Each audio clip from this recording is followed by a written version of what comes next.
Lakini sisi tuliokoka, kinga yetu ni Yesu Kristo. Yesu ndio kija kubatizwa na sheria, namweka mtoto kwenye madhabahu. Kwa hiyo Biblia ikawa akishawekwa kwenye madhabahu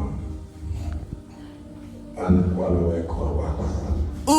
Urejesho TV, habari njema kwa wote. Urejesho TV, habari njema kwa wote. Ndipo hata Yesu akawekwa, na Yesu akatuambia tufanye hivyo hivyo. Kwa hiyo kabla hatujabariki, tutaenda kusimamia kufundisha. Utakuta wanafungia ilisi, tutasimamia pale Waefeso 6 mstari wa kwanza, tutaenda mpaka wa 4, ambapo Biblia inatueleza hapo.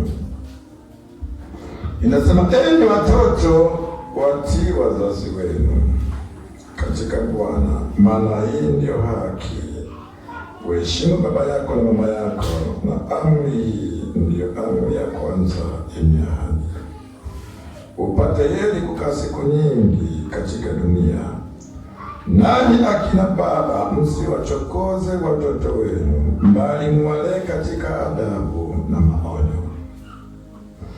Kwa hiyo Biblia inaeleza habari ya watoto kuwatii wazazi wao, na pia Biblia inatueleza habari ya wazazi, msiwachokoze watoto wenu, bali muwalee katika adabu na maonyo ya Bwana.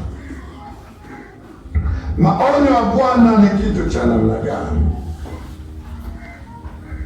Mtoto kama aendi kanisani, ni jukumu la mzazi kutumia mbinu yoyote mtoto aende kanisani. Sio mtoto anaenda kuzurura, anasema acha azurure tu. Maanake yale unayopanda juu ya yule mtoto, baada ya kuzurura ndio atakuwa nayo. Kwa ndio maana akasema msiwachokoze. Wengine unakuta mtoto anataka kuenda kanisani, mzazi ndipo anapozuia mtoto wake. Anafikiri kwamba kwa lile anayotegemea kwa wakati ule, kwamba mtoto alifanya, anafikiri litamsaidia maisha mbeleni. Kumbe ndipo anapomharibu mtoto. Kwa hiyo lazima uhakikishe na mtoto unaheshimu wazazi. Sio vizuri mtoto kutukana wazazi wake.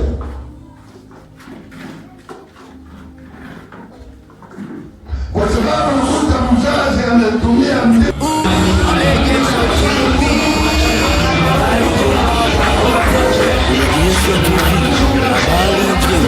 kwa wote. Na Bwana akakuongoze na akakulinde, akakukinga na kila uadui yote, chochote kinachoweza kujiambatanisha na wewe ninakifuta katika jina la Yesu Kristo. Ninakutenga na kila roho zote za uganga na uchawi, chochote kinachojiambatanisha juu ya roho za wazazi wako, roho zote zinazoambatanishwa, ninakukinga juu yao kwa jina la Yesu. Mkono wa Bwana ukahusike na ukakutunze katika jina la Baba na la Mwana na Roho Mtakatifu. Amen. Basi mpeke kikapu nikaweke sadaka yake. Mungu wa mbinguni awabariki sana.